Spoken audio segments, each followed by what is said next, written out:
I'm Ted Berg for SNY.TV, and this is the Mets Minor League Report. Today we're taking a brief look at some of the Mets' top picks in this year's draft, as well as some insight into the team's philosophy behind the selections. Joining us on the phone is Toby Hyde from MetsMinorLeagueBlog.com.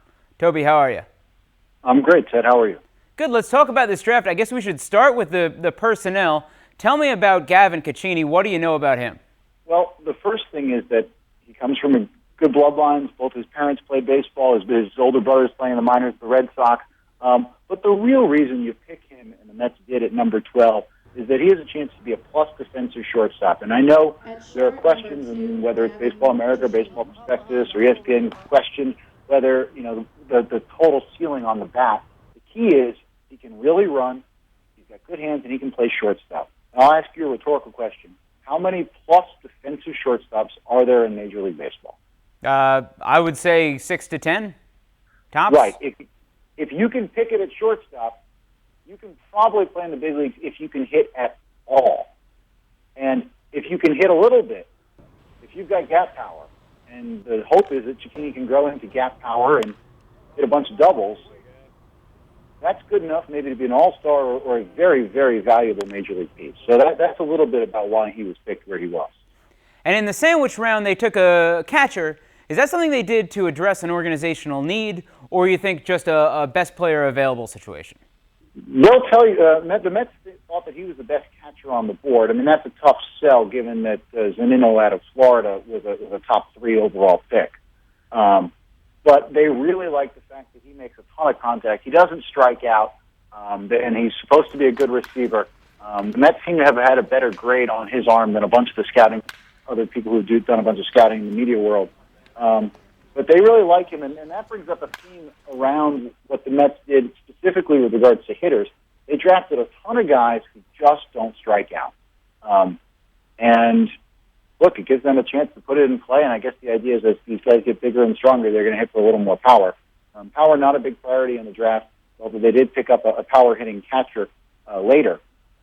But they really seem to like the catcher they picked up in the supplemental round, and of course that's what they're going to talk about, how much they like the guy. But they said he was their top-rated catcher on the board. Then they added Thomas Nido, a catcher out of Florida, a high school guy, and high school catchers are sort of known for taking perhaps the longest developed of any position.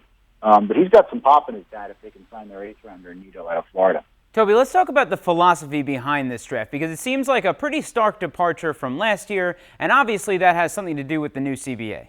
Yeah, the new CBA is really tricky. You get X number to spend per pick, and then that's lumped into your total bonus pool, and the Mets had just about $7.1 million to spend on all of their picks, and those values are derived from the top 10 rounds. Anybody who signed outside of the top 10 too, those used to be opportunities to go over slot.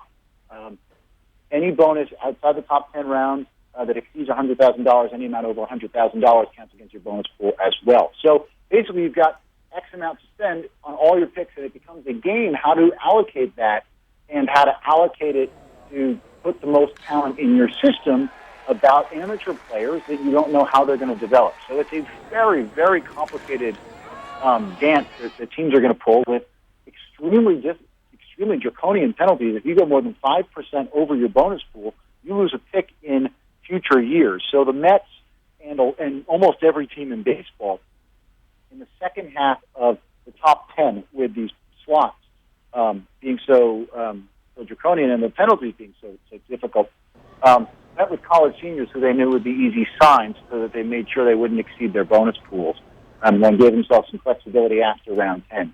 Toby, thanks so much. Okay, no problem. Remember, for all the latest on the Mets, be sure to check in at MetsBlog.com and TedQuarters.net and check out Toby's full draft coverage and analysis at MetsMinorLeagueBlog.com.